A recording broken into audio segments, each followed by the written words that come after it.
Hello students, welcome to maths फितूर। This is Sonia Jain. तो बेटा आज हम करेंगे डीओई की आई हुई वर्कशीट नंबर 12 क्लास 6 के स्टूडेंट्स के लिए। सब्जेक्ट हमारा विज्ञान है और डेट है 11 नवंबर। तो बेटा 11 नवंबर को आपकी दो वर्कशीट आई है, एक तो इंग्लिश की आई है, दूसरी साइंस की विज्ञान की आई है। तो इंग्लिश की वर्कशीट मैंने ऑलरेडी अपलोड कर दी है, जिसका लिंक मैंने डिस्क्रिप्शन बॉक्स में दे दिया है, नहीं तो फिर ये आपको चैनल की प्लेलिस्ट पे भी मिल जाएगी। तो चलिए स्टार्ट करते हैं साइंस की। पौधों को जानिए। तो आज हम जानते हैं पौधों के बारे में, ठीक है। तो बेटा वर्कशीट स्टार्ट करने से पहले अगर आपने मेरे चैनल को सब्सक्राइब नहीं किया है तो अभी सब्सक्राइब कर दीजिए, साथ ही बेल आइकन को प्रेस कर दीजिए सो दैट कि मैं जब भी नेक्स्ट वीडियो अपलोड करूंगी तो उसका लिंक आपको उसका नोटिफिकेशन आपको तभी की तभी मिल जाएगा, ठीक है बेटा। तो चलिए स्टार्ट करते हैं। पत्ती की संरचना। तो पत्ती की संरचना के बारे में आज हम पढ़ेंगे। पत्ती चपटी, पतली तथा हरी होती है। पत्ती कैसी होती है जो आप देखते ही हैं नॉर्मल। तो पत्ती चपटी होती है, पतली होती है और हरी रंग की होती है। पत्ती पौधे का रसोई घर कहलाती है क्योंकि यह भोजन बनाती है। पत्ती जो है, पत्ती को हम रसोई घर भी कहते हैं पौधे का। क्यों? क्योंकि यह भोजन बनाती है। जैसे कि हमारे रसोई घरों में क्या बनता है, खाना बनता है, इसी तरीके से पत्ती भी पूरे पौधे के लिए खाना बनाती है, तो इसीलिए उसे रसोई घर कहते हैं पौधे का। अब इसके कुछ पार्ट्स हैं, जैसे पर्णवृंत। अब पर्णवृंत क्या होता है बेटा? पर्णवृंत होता है ये पर्णवृंत वह भाग जिसके द्वारा पत्ती तने से जुड़ी होती है।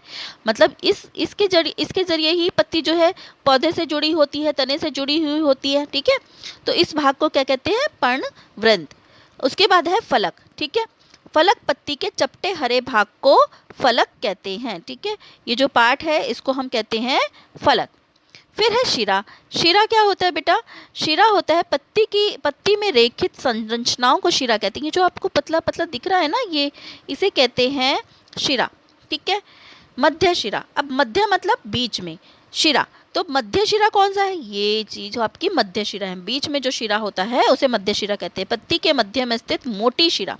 पत्ती के मध्य में ये मोटी शिरा है ना, ठीक है।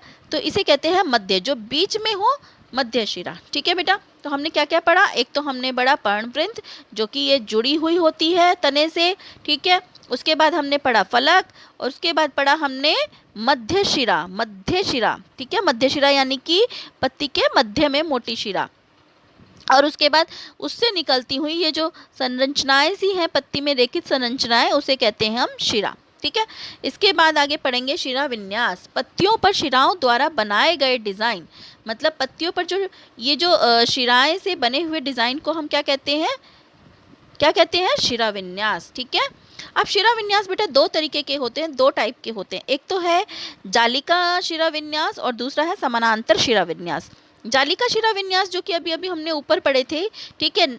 इस तरीके के जैसे जाल जैसा डिजाइन होता है, नाम से ही पता चल रहा है जालिका मतलब जाल जैसा, ठीक है। तो ये जो जाल जैसा विन्यास है इसको कहते हैं जालिका शिरा विन्यास, ठीक है।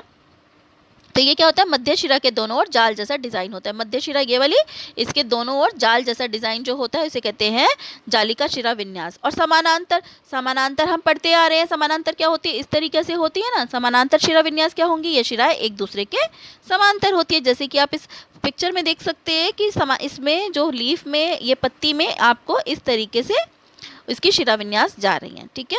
तो हमने दो विन्यास पढ़े हैं शिरा विन्यास, एक तो समांतर शिरा विन्यास और दूसरा जालिका शिरा विन्यास। अब पत्तियां क्या कार्य करती हैं?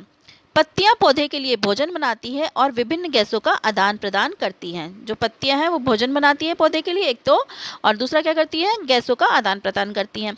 पत्तियां सूर्य के प्रकाश और हरे रंग के पदार्थ की उपस्थिति में भोजन बनाती है। अब पत्तियां खाना कैसे बनाती है? वो सूर्य के प्रकाश में और हरे रंग के पदार्थ उनकी उपस्थिति, क्लोरोफिल। जो पत्तियां हरी होती है वो किस वजह से होती है? क्योंकि उनमें क्लोरोफिल होता है, ठीक है। तो वो क्लोरोफिल की उपस्थिति में और सूर्य के प्रकाश की उपस्थिति में भोजन बनाती हैं। इस प्रक्रिया में जल एवं कार्बन डाइऑक्साइड का उपयोग करती हैं। तो इस प्रक्रिया में और वो क्या क्या इस्तेमाल करती है? एक तो जल, पानी और दूसरा कार्बन डाइऑक्साइड। इस प्रक्रम को प्रकाश संश्लेषण कहते हैं। तो इस पूरे प्रक्रम को क्या कहा जाता है? प्रकाश संश्लेषण। तो यानी कि पत्तियां जो होती हैं सूर्य के प्रकाश और क्लोरोफिल की उपस्थिति में जब भोजन बनाती हैं और उसमें जल और कार्बन डाइऑक्साइड का उपयोग करती हैं तो उसे हम कहते हैं प्रकाश संश्लेषण। तो प्रकाश संश्लेषण में हमें किन किन चीज़ों की जरूरत पड़ी? एक तो सूर्य का प्रकाश, दूसरा क्लोरोफिल, तीसरा जल और चौथा कार्बन डाइऑक्साइड, ठीक है बेटा। आगे है, अब हम ये एक्सरसाइज करते हैं, अभ्यास करते हैं। पत्तियों में शिरा विन्यास पहचानिए। अब ये देखो 2 पत्तियां दी गई हैं, उनमें हमें शिरा विन्यास पहचानना है। तो पहला तो देखो बेटा, ये जाल जैसा डिज़ाइन दिख रहा है आपको, ठीक है ना, इसमें जैसे, तो इसे हम क्या कहते हैं, जालिका शिरा विन्यास। ठीक है, तो ये हमारा क्या है, जालिका शिरा विन्यास। और इसमें हमारे को इस तरीके से दी हुई है, ठीक है, तो ये क्या होती है, समानांतर शिरा विन्यास। ओके, अगला है खाली स्थान भरो। प्रकाश संश्लेषण की प्रक्रिया में पत्तियों को आवश्यकता होती है। प्रकाश संश्लेषण में हमने क्या पढ़ा था, किस किस चीज़ की जरूरत होती है, एक तो सूर्य के प्रकाश की, क्लोरोफिल की, और जल की और कार्बन डाइऑक्साइड की। तो जल, सूर्य का प्रकाश, क्लोरोफिल और कार्बन डाइऑक्साइड हम यहाँ लिख देंगे। उसके बाद है, पत्तियों पर शिराओं द्वारा बनाए गए डिज़ाइन को डैश कहते हैं। पत्तियों पर शिराओं द्वारा जो डिज़ाइन बनते हैं वो क्या कहते हैं, उन्हें कहते हैं शिरा विन्यास। ठीक है बेटा, शिरा विन्यास कहते हैं जो भी डिज़ाइन होते हैं पत्तियों पर, ये विन्यास इसके, ठीक है, शिराओं द्वारा। और शिरा विन्यास कितने तरीके के होते हैं, 2 तरीके के होते हैं, जालिका शिरा विन्यास और दूसरा समानांतर शिरा विन्यास। ठीक है, तो आज हमने ये वर्कशीट में पौधे पत्ती की संरचना के बारे में पढ़ा। तो बेटा यहाँ पर हमारी वर्कशीट कंप्लीट होती है। अगर आपको मेरे वीडियोस अच्छे लगते हैं तो उन्हें लाइक कीजिए, अपने फ्रेंड्स के साथ शेयर कीजिए और मेरे चैनल को सब्सक्राइब कीजिए। So stay tuned for more videos. Till then, bye bye.